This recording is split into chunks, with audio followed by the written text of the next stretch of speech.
كلامك العام والثوره ومبادئ الثوره، خاطر مثلا بالطبيعه انتم ما عادش تحبوا تسمعوا على حاجه على الثوره والواحده كلها، يلزمني نكلمك كلام جديد انا تو. بيان سور، خاطر الثوره معناتها انت مشيت كتبتها في البلديه ولات ملك لا ملك الثوار اللي قاموا بها. انا ندمت اليوم كيفاش ما جيتش بالسروال بتاعي بالدم، وولد اختي وقت المضروب ولاد حومتي اللي حاطم على كتفي وطالع بها.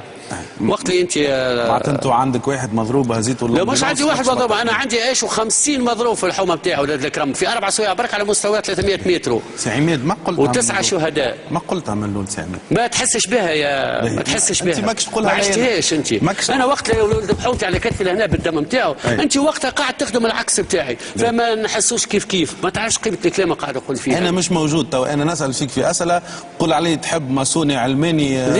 لا تمييع الواحد تقول ما قلتش ما نقولش علماني ما نقولش. ما نحبش تولي مناقشه بيني وبينك سي عماد، خاطر ماسوني ولا علماني هذه امورك الخاصه، انا مانيش قاضي. لا ماهيش مناقشه بيني وبينك، ماكش قاضي وما تنجمش تولي قاضي، دونك لا انا قلت لك مانيش قاضي. جاوبني على السؤال وكهو معناتها الناس تقعد كل بين العوت اللي فيها. لا نجاوبك خاطر انت ماكش حاسب، ما نخموش كيف لان احنا ماناش كيف والحمد لله وفضل ما عند ربي.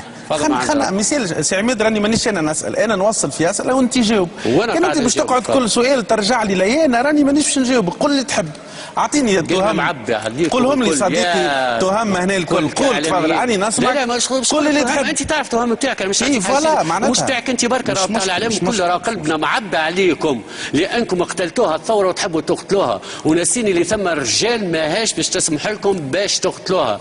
راهو قلناها وشعار رجال الثوره بالكرم، نحن لن نستسلم، ننتصر وسننتصر ان شاء الله. تفضل.